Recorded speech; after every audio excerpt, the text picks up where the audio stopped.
What is happening, everybody? It's Rob from Bullies. Just wanted to get on here. I know I kept saying I wasn't gonna advertise and post up a video with the puppies, but then I got to thinking it completely goes against everything I stand for. And then honestly, it's not me being real and up front. And being real and up front is what my channel's about. It's what I'm about. I figured they don't like it, they can scroll on and not watch my video. That I'm not going to stop doing what I believe in and what my program here with my bulls and my American bullies, on what I'm all about. I'm all about being upfront, real, showing on what it is, and it didn't feel right me not showing a pic. With that being said, I got a couple still available. You got to lock in. I got some phenomenal girls left. I got 3 phenomenal girls. The boy, I'm still teeter-tottering if I'm going to co-own him, let him go, or keep him to see what he becomes. Because, like I said, what I wanted to do with Grimlock and Mira, that was my last chance. I really think I pulled it off on shortening his back and dropping a few inches on his legs. That's what I wanted to produce and get out of Grimlock, and I really think that I did it with this one male. So I might hold on to him to see what he turns into and use him basically as a stud in my yard and program. But at the same time, I might co-own him. I don't know yet. I keep going back and forth on it, but I definitely for surely have 3 females. Even two of them I'm like, man, I don't even know to let them go. There was more than that too to let go, but I already did, so I can't back out. But like I said, I did work out a deal with one of my one keeper female, so we're gonna be collaborating and doing and producing some great bulls with that in the future. And I know I'm making the right choice letting them go. Like I said, you can't be greedy to get you nowhere. If you keep holding on, you don't get out. You don't get your product out there. Yeah, your product has to be out there. It has to be seen. And being that they're going states away from Indiana, my work's going to start showing itself. It's going to speak for themselves. People are going to say, where'd that bull come from? Where did that dog get made and created, and who produced it? And they're going to get compliments that they have a beautiful, awesome, amazing structural foundation, clean, functionable American bully. That's what I'm about. That's me doing different classes too. I'm not being stuck in one straight ped. So many people are so stuck in one ped only. To me, you're not building, making, and creating anything new. You're not producing anything different. Yes, you're producing awesome, amazing, beautiful dogs, but you can't. You're relying on how good your female looks with the top stud, and 9 times out of 10 in that same class, everyone else is running to that stud. Everyone's going to have the same blood. Everyone's going to have the same thing in the long run of it all, until you get that one wow factor dog.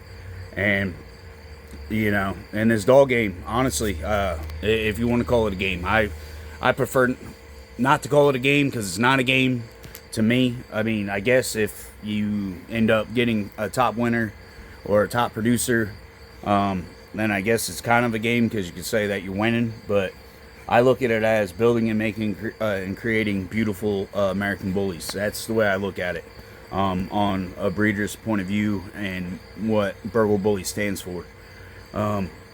And like I said, most of my classes in my yard is going to be micro, pocket, and standard. And my pedigrees, you're going to have all 3.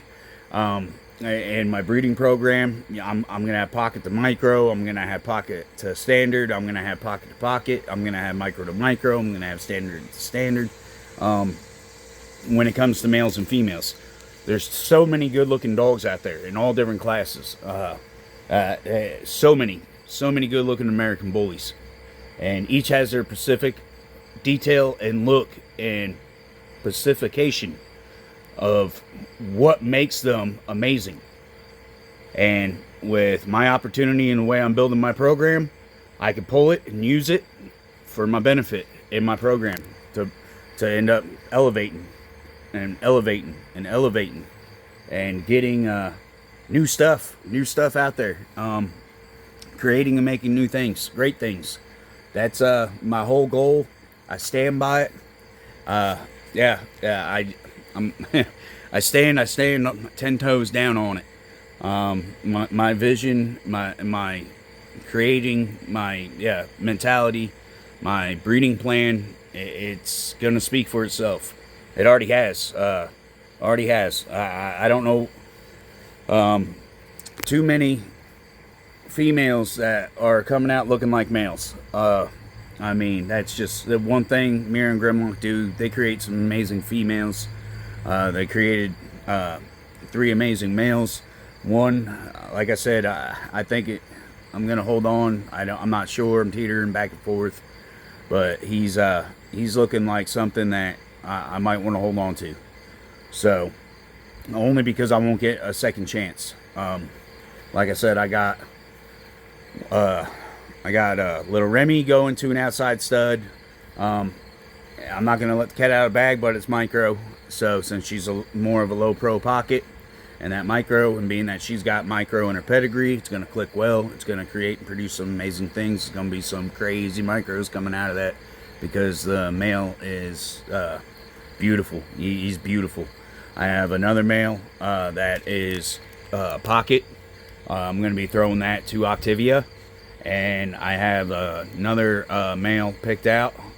This is all outside blood, not in my yard. I have another male picked out. That's pocket. I'm not going to let the cat out of the bag on that. And it's going to be going to Mira.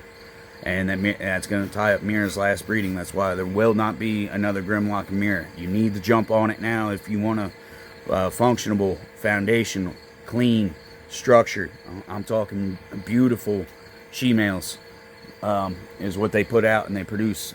And then I'm going to be throwing my boy Raga and seeing what's going on. Like I said, I do still need to get him tested. I'm just so busy and tied up at the moment between running my program, my boys, and family life and business life. And everything's happening quickly. It's happening quick. It does. You keep thinking you got time, but that time flies. When that time flies, because you're so busy and you're on planning, on building, on creating your vision, on making plans, on making deals, talking to other breeders, talking to customers nonstop, taking time for your family, for your kids, and it's just around the clock work, nonstop cleaning, taking care of them, spending time with each and every one of your dogs, every one of the puppies, everybody. They're all family. They're all part of the crew. It's all Burgle Bullies crew. I wouldn't have it any other way.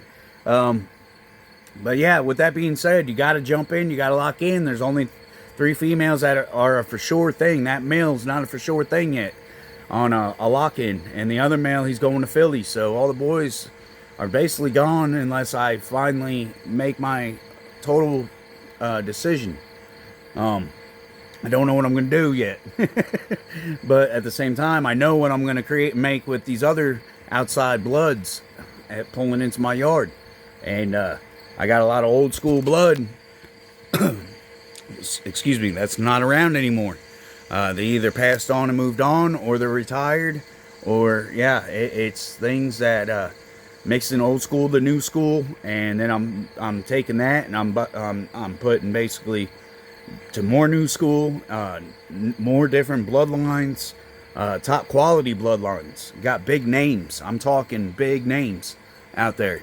So, gotta stay tuned. God bless. Peace out. Remember, keep those bulls on a short leash, everybody. Later. Till next time. Peace.